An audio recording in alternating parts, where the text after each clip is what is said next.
Today, we're making a lasso bracelet. This thing is so easy, you're gonna love it. Let's make some jewelry.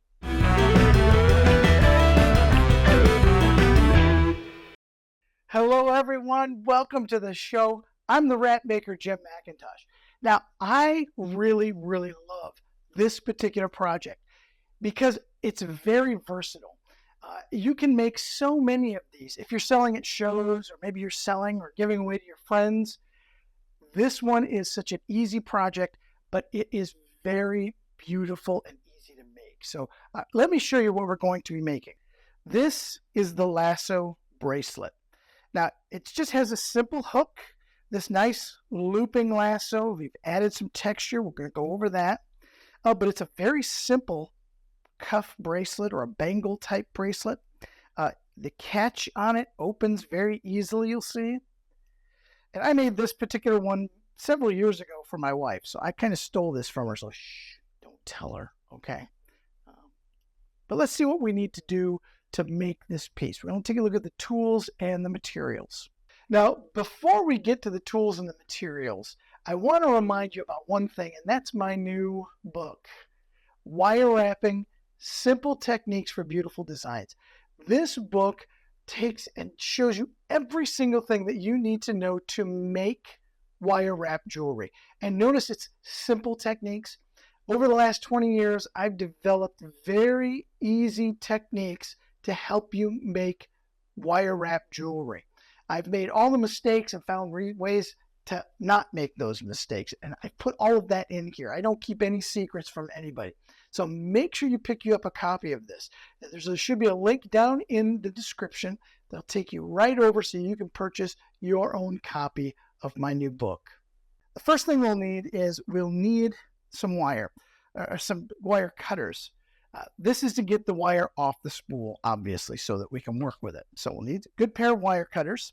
You'll need something to measure with. We're going to have to figure out how much we're going to have to cut. I have a 16-inch ruler here. You're going to need something that's going to be able to measure at least 16 inches. We'll need some painter's tape.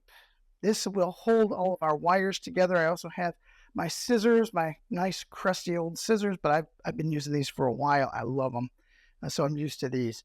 But I use these to cut everything off, the tape off of here to be able to use it. A fine-tip permanent marker. This is going to mark our areas out that we're going to be using, just to kind of give us a guide. WrapMaker pliers, essential. You have to have your WrapMaker pliers. These make that whole practice of making wraps, the whole technique, much easier. And that's what I'm all about, easy. Let's make some easy pieces, beautiful pieces. These are going to help you be successful in making your own wire jewelry. We're also going to be doing some hammering. So I have my bench block here. We're going to be using this.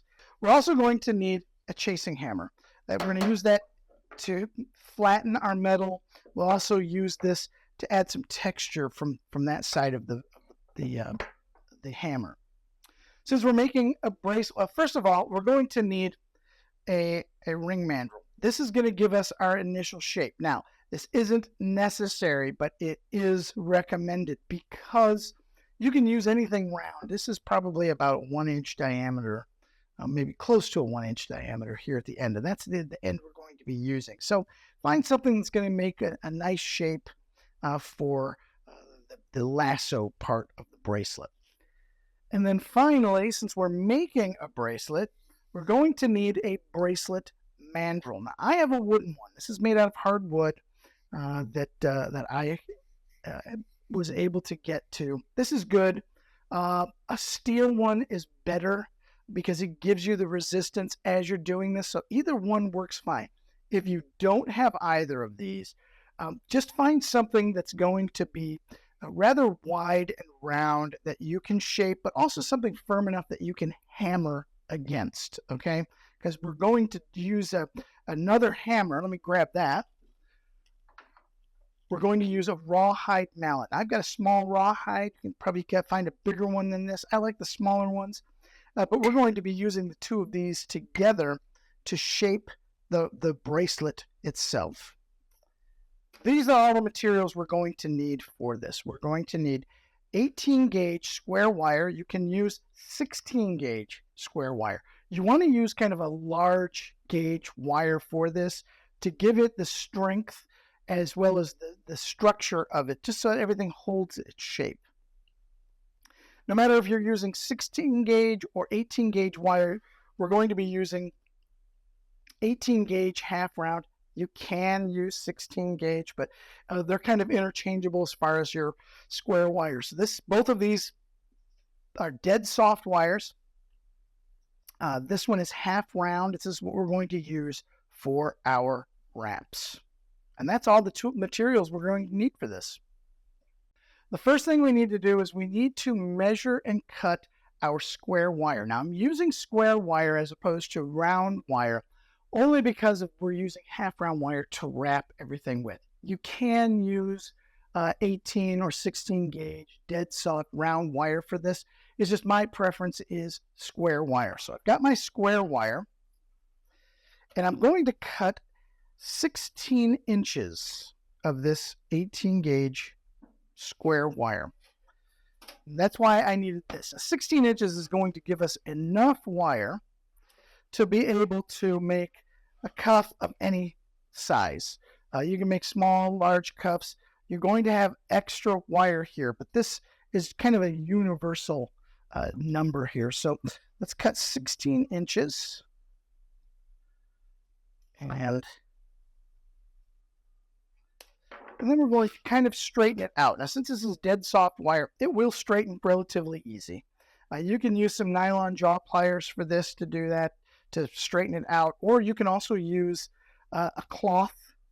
Sometimes people like to use like a polishing cloth to do this. We just want it relatively straight because we're going to be moving this around, but it just makes it easier to do. Now, we find the middle of this. That's important. Half of this, half of 16 will be 8. So I'm going to make a mark right there in the middle at 8. Okay. First thing we need to do is we need to make this shape right here, this teardrop shape. To do that, we're going to use a ring mandrel. I'm going to use the end or the base of my ring mandrel. Remember I told you that you could use anything round. It just needs to be large enough to make the size of an oval that we want. So I'm going to take my center mark, I'm going to line it up on the end of my ring mandrel. I'm just going to bring both sides around. Now, as I do that, I want to make sure that I give it that teardrop shape. So you notice I've got a little bit of extra here. So I'm just going to kind of figure out about how big I want my teardrop. And we'll adjust this in just a minute. So this is about as big as I want right here. And I can shape this a little bit here to get me the size that I want. A lot of times I like to kind of take the two sides and smoosh them together to give me a little bit smaller size. And since it's dead soft, it works really well. It moves very easily. So here's our teardrop shape. But the problem is we've got our wires crossed over. So we need to uncross these. So take your WrapMaker pliers and where they intersect, just put your WrapMakers on one of the wires and bend it so that it goes straight. And then do the same with the other one. About the same spot. Want to make another bend. And did it in the wrong spot, so let's fix that. Make a bend right about here so that they're even. See where the bend points are? And then we can straighten these out so that they're sitting right next to one another. Okay? Just like that. So now we've got everything kind of side by side, get everything fixed how we want it. We need to add the wrap to this area right here. And we're going to use our WrapMaker pliers for that. All right, so I've cut a piece of wrap wire. It's about 10 or 12 inches long. And I want you to notice I've kept it kind of in this curl shape that it came off the spool like this, or the coil, it came off the coil just like this. I want to keep it in this shape because this tells me which side is which. The flat side would be the inside of the curve. And then the half rounded side, the side that I want everybody to see, that's going to be the outside of the curve. So if you keep it in this shape as you're wrapping, and before you cut off any excess, if you put it back into that little curl so that you know which is which, it will help you in the long run. If you pick up a piece to use on the next section you're going to wrap, you'll already know which is the flat side, which is the half round side. Just a little tip. Trust me, you can do this. We're in this for the long haul, so just keep that in mind. All right. To make our wrap, we're going to use our WrapMaker pliers. And remember, our WrapMakers have two sides to the head. It has this long side here, and then the shorter side. That's important to know because we're going to hold the where we're going to wrap. We're going to hold the frame in the long side. When we do that, it opens up a gap here in between the pliers. That's going to help allow us to put in our wrap wire. So I'm going to insert my wrap wire into that with the flat side against the frame. So I'll insert it in that little gap till it won't go down any further. And then I will add just a little extra pressure to the handles. And I'm going to start my wrap. I'm going to make about 4 wraps, and then I'm going to set this. So 2, 3, and there's 4. And then I'm going to push it down where I want it to be, and then I'll set it in place. I set it by using my WrapMakers to just kind of squeeze everything. And then I can continue on. So I like to have the leverage of these WrapMakers as I'm wrapping. So I kind of like to hold on. Gives you a little bit more leverage as you're doing this. So we want about a 1/2 inch to a 3/4 inch wrap. So about every 4 or 5, just kind of push it together, squeeze it down, and then you can make a few more. We're going to do right about, let's do right about there. I got this one crossed over. Let's uncross it. There we go. All right, we're going to set this into place. Now we want the wrap wire to be on the back side. So you have to decide, is this the front or the back? You have to make that decision. If you want this to be the front, then you need to move your beginning and end wires to the back, set them in place so they don't move out of the way.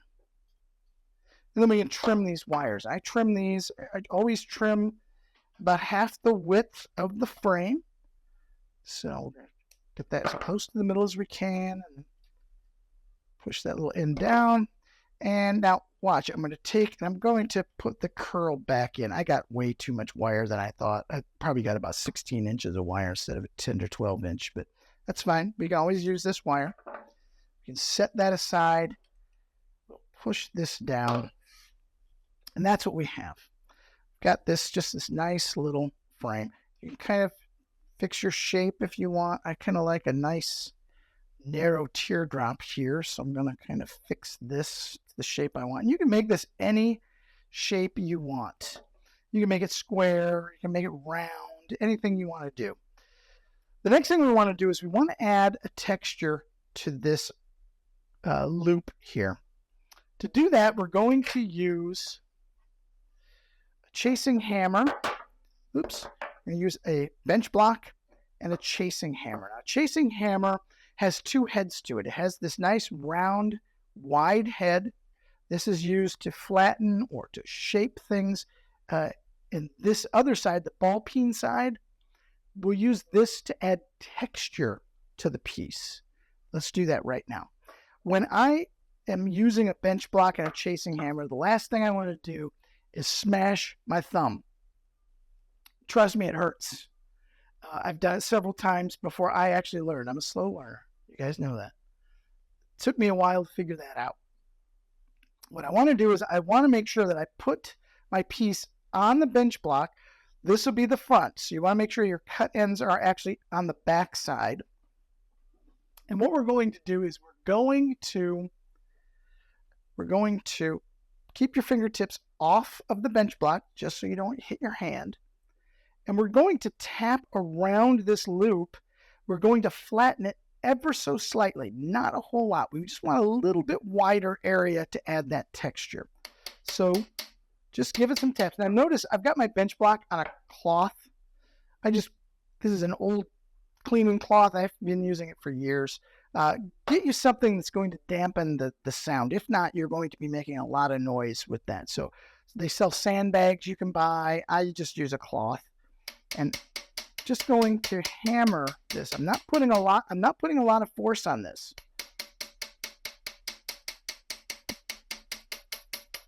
Because I don't want this to be paper thin. So every once in a while, I just kind of look and see. Yeah, that's about what I want. Flatten it back out again. Now I'm going to flip my chasing hammer over. And I'm going to use this ball peen side for this next step. I'm going to just tap around this to just put some random marks into it. You can put as many or as few marks in this as you want. You don't even have to do this section either. You can leave it smooth like it was before we hammered it flat. So let's just add some texture.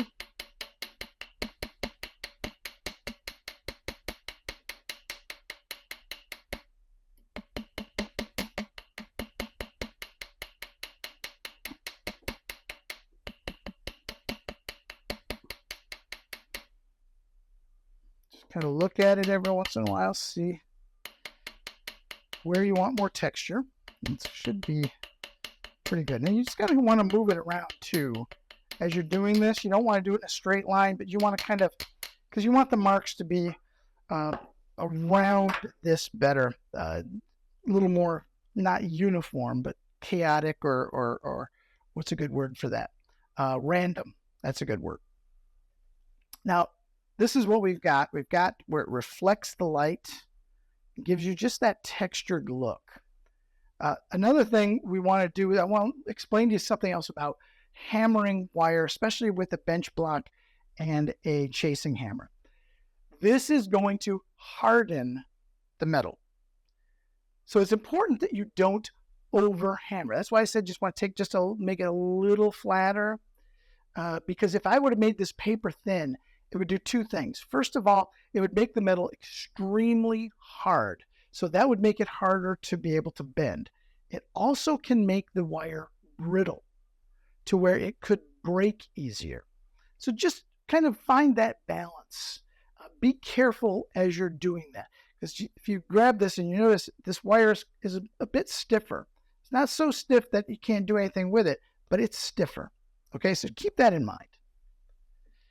We want to add just an initial shape to this area, this loop. So I always take the end of my my ring mandrel and I just kind of bend it just a little bit to add just a little shape, not a whole lot. And if you over bend it, what you can do is, let me just look at this. Yeah, this is the kind of the shape I want. But if you over bend, you can take a rawhide mallet and you can kind of hit this and flatten it down just a little bit till you get some of that out where you want. A rawhide mallet is made to shape without making any marks. You can also use a nylon hammer as well. That does pretty much the same thing. I just like to use these rawhide mallets. I get these small ones because I don't want to put a lot of force into it. I just want to be able to shape it using just a rawhide mallet. All right. The next thing we need to do is we need to give the initial shape to the bracelet. To do that, I always take the ends and I kind of bend them and I put them into the middle of the loop. Okay, so I've got it in the middle. This is kind of all I've done. So I've done that. Now, you need to know how big of a bracelet you're going to be making. Now, for today, I'm going to be making a size 7 or a 7-inch bracelet. So let me get my bracelet mandrel and I'll show you. All right, so what I've done is I've measured right here on my bracelet mandrel 7 inches, and that's kind of where I want this. So all I'm going to do is I'm going to put the bracelet on there. bring it down to that 7-inch. And we want to kind of start pushing all of this down. Now, I've still just have just a little bit of a tip here. I'm going to take my WrapMaker pliers. I'm going to grab those 2 shank wires, and I want to pull and bend it over. Let me take it off and I'll show you. What I did is I pulled and I bent those wire ends over the loop. That's important to do because we want to make this hook, but we also want to make our bracelet. And so it just takes just a little bit of putting it over there, lock it into place, and then check it. Okay, so I'm still pretty good right on that 7. I'm going to take my rawhide mallet, and I want to shape this so I want it snug against my bracelet mandrel.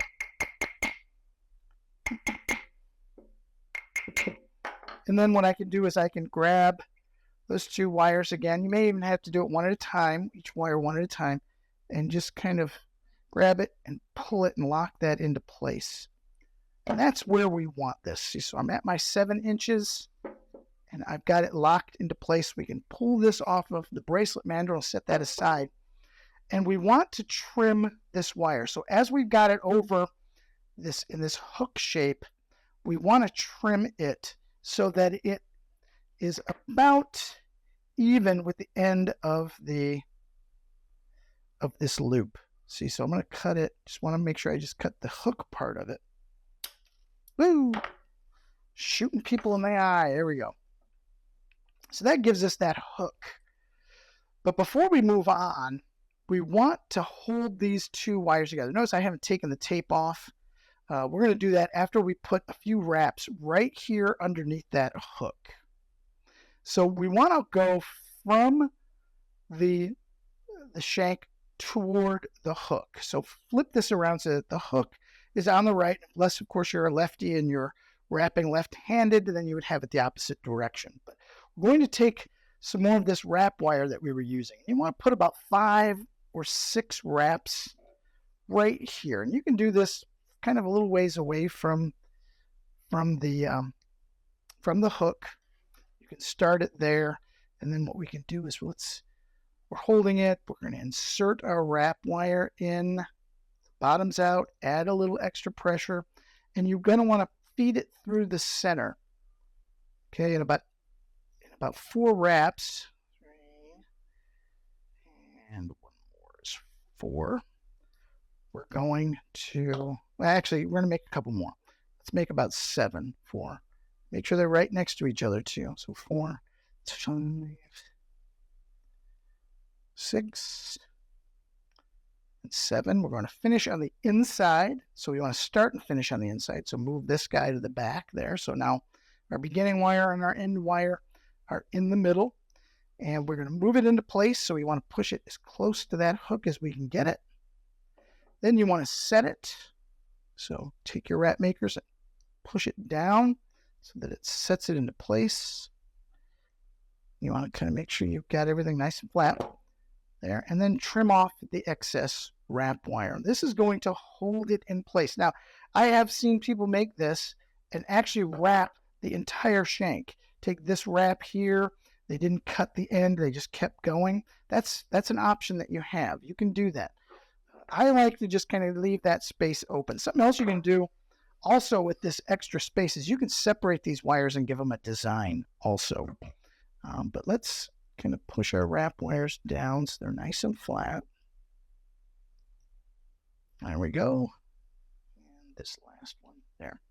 All right, so now it's safe to take this tape off. We don't need that anymore. So separate this out just a little bit. So there's a space here, and that's where we kind of want this hook to be.